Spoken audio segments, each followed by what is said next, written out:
Hello मेरे प्यारे बच्चों, तो क्या हाल चाल, कैसे हैं आप सब। जैसे कि आज हम जो बात करने वाले हैं बेटा, वो भौतिक रसायन, जो कि हिंदी माध्यम के बच्चों के लिए बहुत दर्दनायक होता है कि भैया सर हमसे फिजिकल केमिस्ट्री क्वेश्चन बनते ही नहीं है, हमें चीज़ें समझ में ही नहीं आती, सर हमें फॉर्मूला याद हो जाता है लेकिन हम क्वेश्चन करने जाते हैं तो हमसे बनता ही नहीं है। तो फिर बेटा अगर ऐसी सिचुएशन आपकी भी है तो आप क्या करेंगे? अगर ऐसी दिक्कत आपको भी जा रही है तो क्या करें, क्योंकि 17 से 18 क्वेश्चन तो फिजिकल केमिस्ट्री से आते ही हैं। ठीक है, मतलब मेन पोर्शन तो है, ऐसा तो है नहीं कि भैया फिजिकल केमिस्ट्री छोड़ दो। और मैंने देखा है कि कम से कम 80 से 90% बच्चे फिजिकल केमिस्ट्री छोड़ने की बात करने लगते हैं हिंदी माध्यम में कि सर हम फिजिकल केमिस्ट्री छोड़ देते हैं, हम ऐसा नहीं कर सकते।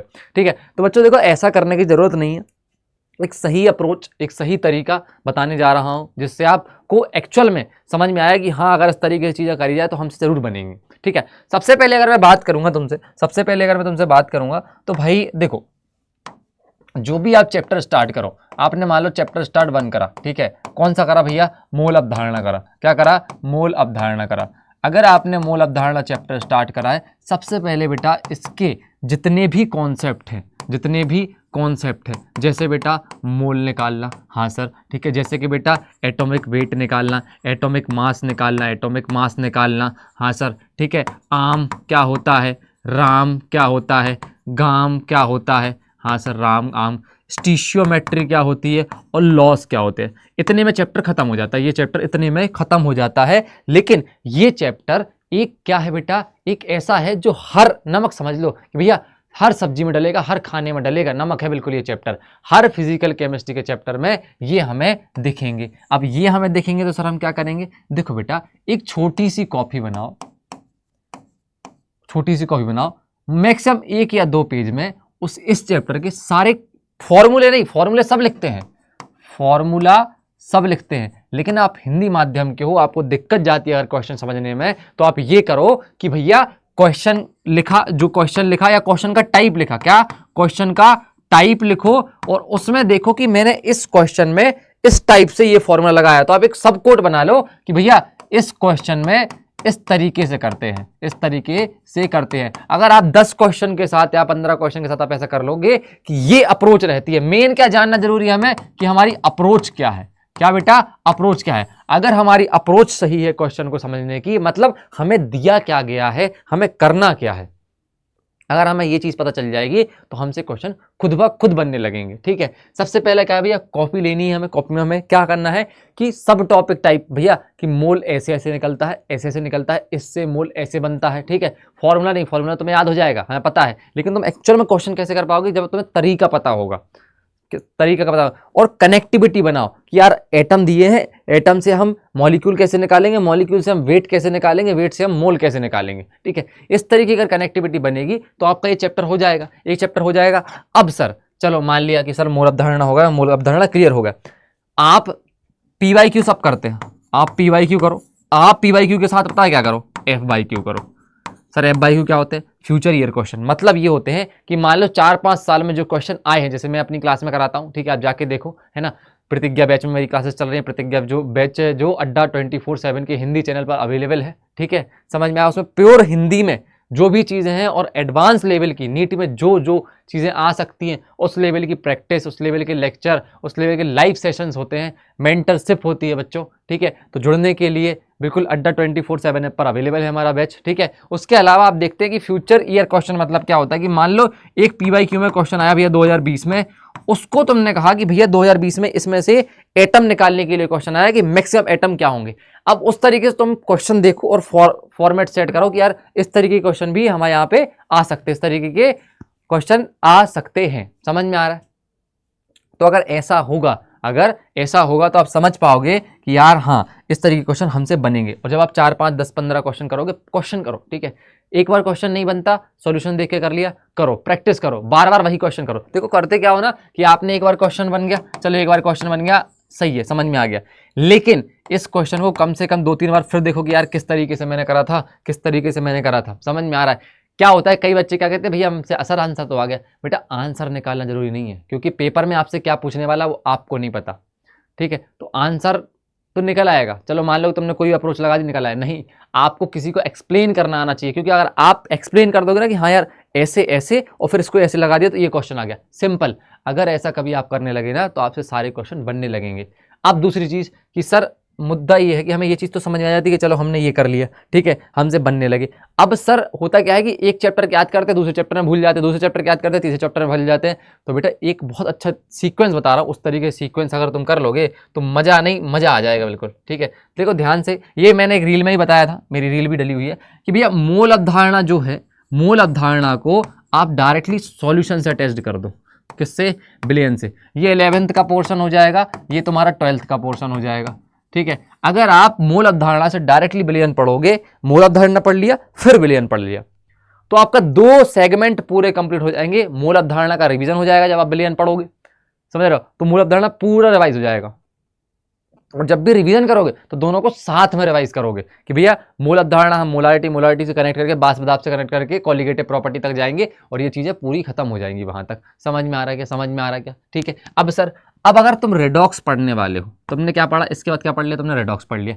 अब रेडॉक्स से ही तुम करो किसको कनेक्ट भैया? रेडॉक्स से ही तुम क्या करोगे? जब तक रेडॉक्स पढ़ोगे ना, रेडॉक्स के साथ या फिर तुम एक काम करो, सबसे पहले ऊष्मा गतिकी पढ़ लो। क्या पढ़ लो? ऊष्मा गतिकी। ऊष्मा गतिकी से डायरेक्टली कनेक्ट कर लो किसको? रासायनिक बल गतिकी को, क्योंकि ऊष्मा गतिकी की जो भी कॉन्सेप्ट्स हैं आधे से ज्यादा तो रासायनिक बल गतिकी के साथ मिले हुए हैं। तो मतलब ऊष्मा गतिकी और रासायनिक बल गतिकी दोनों मैच, तो 2 और 2 4 चैप्टर कंप्लीट। देखो यही सीक्वेंस रखना कि भैया क्या कर दिया भैया हमने, कि सबसे हमने मोल के साथ सॉल्यूशन निपटा दिया। हाँ सर निपटा दिया। उसके बाद तुमने क्या करा? थर्मो के साथ केमिकल काइनेटिक्स निपटा दिया। हाँ सर केमिकल काइनेटिक्स निपटा दिया। अब ध्यान से देखना, रेडॉक्स के साथ तुम इक्विलिब्रियम लेके जाओ और इक्विलिब्रियम के साथ मतलब रेडॉक्स साम्यावस्था, इसी में आ जाएगा क्या? केमिकल और फिर क्या आ जाएगा बेटा इसमें? इसी में आ जाएगा क्या? अपना आयनिक। क्या आ जाएगा इसी में? क्या आ जाएगा? अपना आयनिक। क्या आ जाएगा बेटा? केमिकल और आयनिक। इसी में क्या आ जाएगा? केमिकल और आयनिक। इसी के बाद आप ले लो क्या? इलेक्ट्रो। क्या ले लो बेटा? इलेक्ट्रो ले लो। तो भैया ये आपका एक पोर्शन ये कंप्लीट हो जाएगा। लास्ट में जब या तो इनऑर्गेनिक या तो ऑर्गेनिक पढ़ना स्टार्ट करो तो भैया परमाणु संरचना को पढ़ लो। किसको पढ़ लो? परमाणु संरचना को पढ़ लो। अगर ये नहीं पढ़ा तो आप इंटर ही नहीं कर सकते। पीरियोडिक टेबल में, केमिकल बॉन्डिंग में और जीओसी मतलब ऑर्गेनिक केमिस्ट्री में तो परमाणु संरचना ही पढ़ना जरूरी है कि परमाणु संरचना में सर शेप क्या होती है ऑर्बिटल की, अब बाहु का नियम क्या है, पाउली का नियम क्या है, समझ रहे हो? ठीक है सर, कैसे इलेक्ट्रॉनिक कॉन्फ़िगरेशन भरी जाएगी, ठीक है, सेल क्या होते हैं, सब सेल क्या होते हैं, कोष क्या होते हैं, कक्षक क्या होते हैं। समझ में आ रहा है? तो इस तरीके से अगर आप लॉ ऑफ कनेक्टिविटी के हिसाब से चीज़ें करोगे तो फिजिकल केमिस्ट्री ज़्यादा टफ नहीं होती। ठीक है, फॉर्मूला बेस्ड सवाल ही पूछे जाते हैं और फॉर्मूला बेस्ड क्वेश्चन ही आएंगे।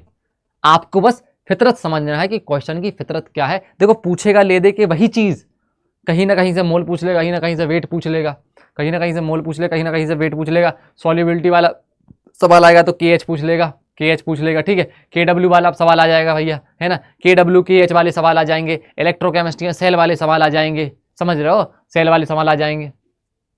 डन है। तो भैया इस तरीके से अगर आप सीक्वेंस चलाओगे कि सर हमने पहले मोल से सॉल्यूशन पढ़ा, ठीक है, मोल से सॉल्यूशन, थर्मो से केमिकल काइनेटिक्स पढ़ ली, हाँ सर हमें और सारी क्लियर हो जाएंगी। थर्मो में हम क्या पढ़ेंगे सर? हम रिएक्शंस के बारे में एंट्री करेंगे, हीट के बारे में पढ़ेंगे, हीट से हम एंटर होंगे तो रिएक्शंस में क्या स्पीड है, क्या रेट है, उसके बारे में पढ़ाई करेंगे। हाँ सर रेडॉक्स रिएक्शन के बाद हम इक्विलिब्रियम की बात कर लेंगे। एक केमिकल इक्विलिब्रियम होगा, एक क्या होगा?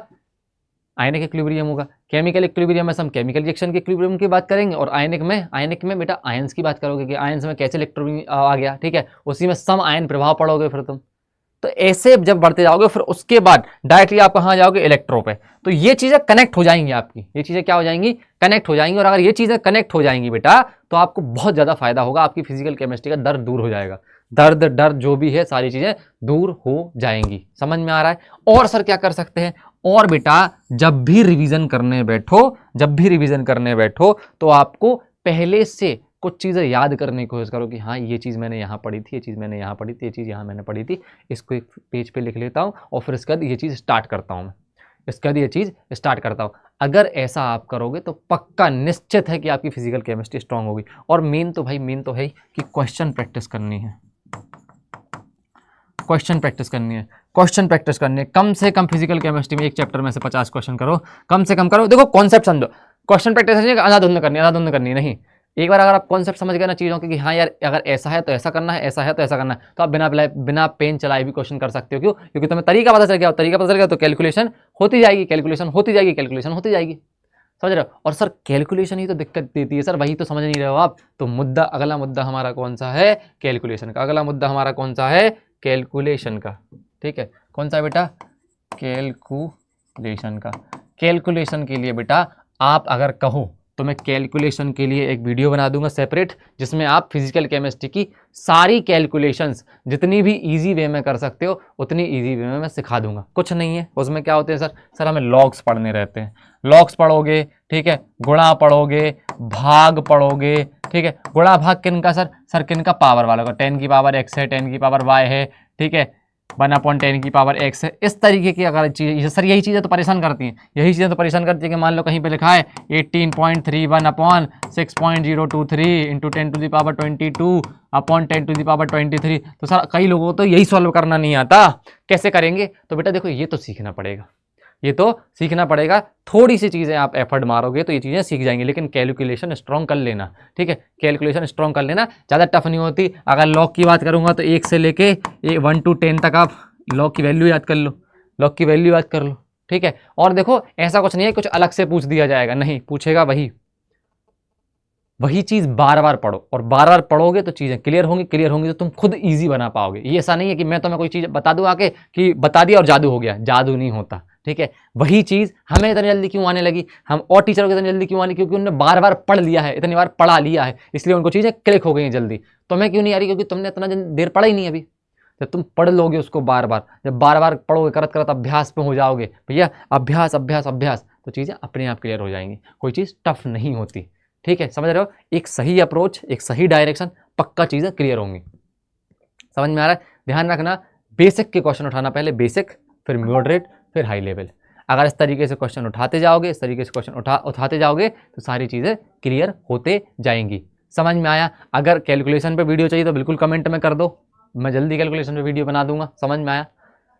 चल रहा है। और मैं सोच रहा हूँ कि एक 15-15 मिनट की एक वीडियो बनाऊं जिसमें मोल के बारे में बताऊं, मतलब जो इंपॉर्टेंट टॉपिक्स है ना, चाहे वो मोल कॉन्सेप्ट हो गया, चाहे वो इलेक्ट्रोकेमिस्ट्री हो गया, चाहे वो साम्यावस्था हो गया, फिजिकल केमिस्ट्री के, तो उसके लिए भी आप कमेंट में जरूर बताएं, ठीक है। समझ में आ रहा है? तो ये चीज़ें सही अप्रोच सर, कनेक्टिविटी के बाद कैलकुलेशन के बाद सर हमें ये समझना पड़ेगा कि हमें PYQ जो दिए गए हैं उसमें से FYQ हम कैसे क्वेश्चन सेपरेट बना सकते हैं और उन क्वेश्चन को हम कैसे कर सकते हैं। ठीक है बच्चों, बहुत बहुत धन्यवाद। और अपनी तैयारी पे मजबूत बना के रखें, क्योंकि हमें डॉक्टर बनना है, ये तुम्हारी जिद होनी चाहिए, ठीक है, लगन होनी चाहिए। लगन से इतना पढ़ो कि तुम्हारी मतलब तुम खुद मेहनत करो ना और तुम्हें लगे कि यार क्या मेहनत करता हूँ मैं, इस तरीके का वो आ जाए, भाव आ जाए। समझ रहे हो? ठीक है, चलो बहुत बहुत धन्यवाद, तैयारी करते रहें।